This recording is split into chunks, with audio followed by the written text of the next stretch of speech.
What deal can we have, Crazy Nancy? I'm sorry, that was the president.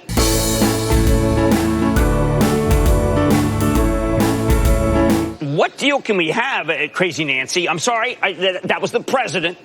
I have such reverence for the office. I would never use that term, but it is hard. But you just did. Isn't it? Oh, come on. But you just did. You know what I mean. You know what I mean. The reverence I have for the office is so great that I think it's a travesty to ever call you spent your whole life.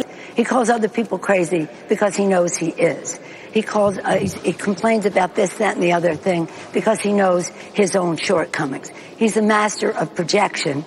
So anytime he says something, you say, uh-oh, that's what he's thinking of himself. I walked into the cabinet room.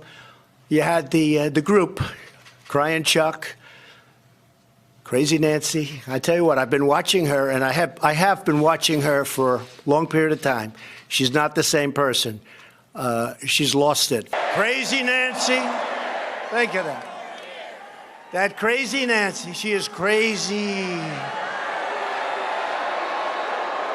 Nancy Pelosi claims on camera that you orchestrated a, quote, setup to entrap her into getting her hair blown out without a mask. As it turns out, it was a setup.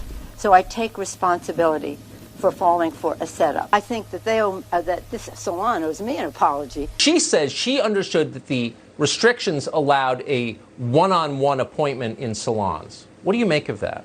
As a hairstylist, I see clients one-on-one, so that would mean I would be open, right? Yes. Pardon, sorry to laugh. Yes, it would mean that. Are you open? No.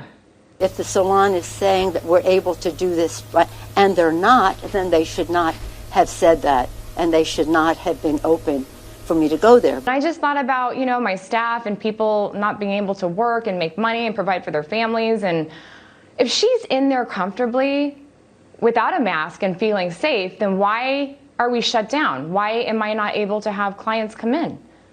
Nancy Pelosi, you ought to apologize to the American people. Or better yet, come back to Washington and get to work for hardworking Americans like this salon owner that you maligned and demanded an apology from. I'm sure the salon owner's a Russian agent, Greg, and they're interfering in another election. Here's where it is a big deal, though, because Nancy's getting her hair done at a San Francisco salon while she's holding up checks for struggling Americans. It's not a good look. Her hair looks good, but it's not a good look. This far into the pandemic, the House Speaker should know what is safe and what isn't. We should all know. It's our responsibility. Instead of claiming a setup, it would have been just as easy for the Speaker to say, you know what, I messed up. I should have worn a mask indoors.